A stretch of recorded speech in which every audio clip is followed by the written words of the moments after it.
All right, so we just got what was probably the last Nintendo Switch 1 Direct we're ever gonna get. There wasn't a lot there. We did see Metroid Prime 4, looked very good, Pokemon ZA. There was a bunch of other smaller games, but there was one thing there that I wanna talk about and I wanna explain because it's a terrible idea. It doesn't really do anything, in my opinion, and there's way better ways to do it. And I'm talking about the virtual game cards. Now, this is something Nintendo is trying to do to make it easier to move around your digital games, kind of making them shareable to some people. We'll get into all that. What this is gonna do is basically let you share your digital game just like you would a physical card. Instead of actually handing the physical cartridge to someone or putting it in another Switch, you're basically gonna be able to pass it over from Switch to Switch, but none of this makes any sense. None of this is easy. If anything, this just makes things more complicated. I've done videos in the past talking about really way better ways to do this. There are so many other ways to do this. This is very limited. I'm gonna explain what it is, but I'm also gonna explain a better way to do this. I've made videos on this in the past. I'm gonna link those at the end. They are very detailed. They're gonna tell you exactly how to do this in a much better way. So basically, you're gonna buy a game off the eShop. Then you will have the digital version of that game. They're now calling this the virtual card. So when they do the update, there's gonna be another little icon. You're gonna be able to click that icon. All the games that you have digital will be there. And you can send those to your other Switch. So if you wanna play a game on your other Switch, I guess you can send the virtual copy of it over, but you could just download it from the eShop.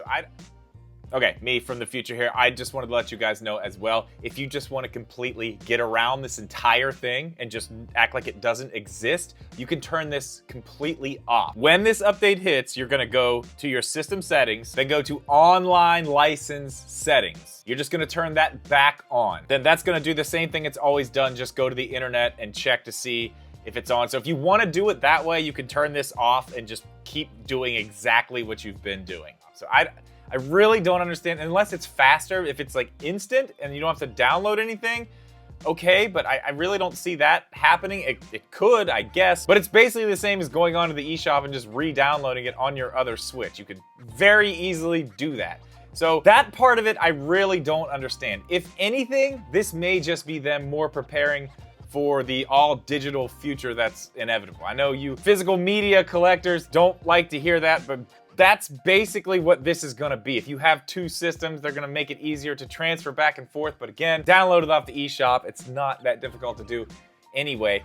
The next part of this is even more convoluted and weird, but essentially you can share games with people, not just anyone.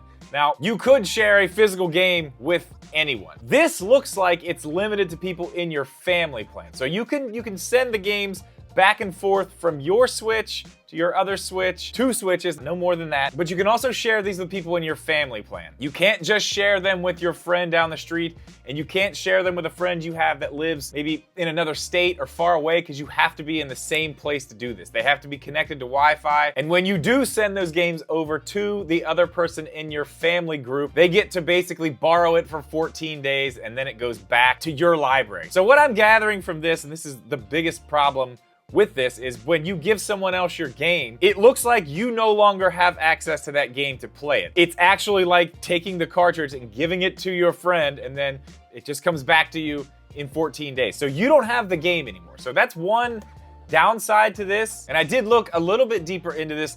You do get the save data saved on your system, even when the cartridge goes back to the original owner. So anything you've done will stay on your account. So if you just borrow it again, if you have them transferred over, you could keep playing, but in 14 days, it's just gonna go back to them. You're gonna have to keep doing that. That's really annoying, really stupid. I don't know why there's a 14-day limit. It would make a lot more sense if they just did something where you could just request it back or take it back if you wanted it back, instead of waiting the 14 days, or let them keep it as long as they want. Then again, you have the ability to take it back whenever you want. So the 14-day thing's stupid. The fact that they're doing this only in family groups is also, I mean, I get why they do that, because they don't want to, they don't want people just renting games, basically making a rental service through their Switch. I understand that. That's probably also why it's local, but there are so many better ways to do this. One, if you're somebody who has kids and they all have their own Switch systems, you can put your account on their system, let them play the games through your account, just turn cloud saves off on their systems,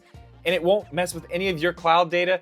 And then once they're playing the game, you can put their Switch in airplane mode and anyone else can play that game at the same time. Doesn't matter. All you have to do is get them in the game, turn it on airplane mode, and it's done. You can play the same game or any other game, it doesn't matter. Now, I did a video where I actually called Nintendo and asked them about this, because there was some talk online that they were gonna get people in trouble for doing things like this, and that is not true. What they are actually doing is they're cracking down on people who are selling their information to basically put their account on other people's Switches so they can have their game library. They don't want you selling things like that, which is fair. They don't want people buying a game and then basically making as many virtual copies of it as they want and just selling them by themselves. They don't want people doing that. That's fair. But if you're doing it in your own home with your kids or, you know, your friends, that's not really that big of a deal. And I was told on the phone by someone at Nintendo that they don't see that as a very big deal either. So you can definitely do that. You're not going to get in trouble. And if you're only dealing with 2 Switches, there's an even easier way to do that. I explain all those things in this video right here. So click on that if you want more information on how to do this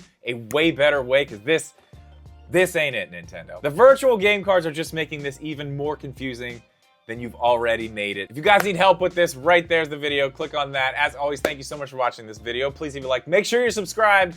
We'll see you in the next one.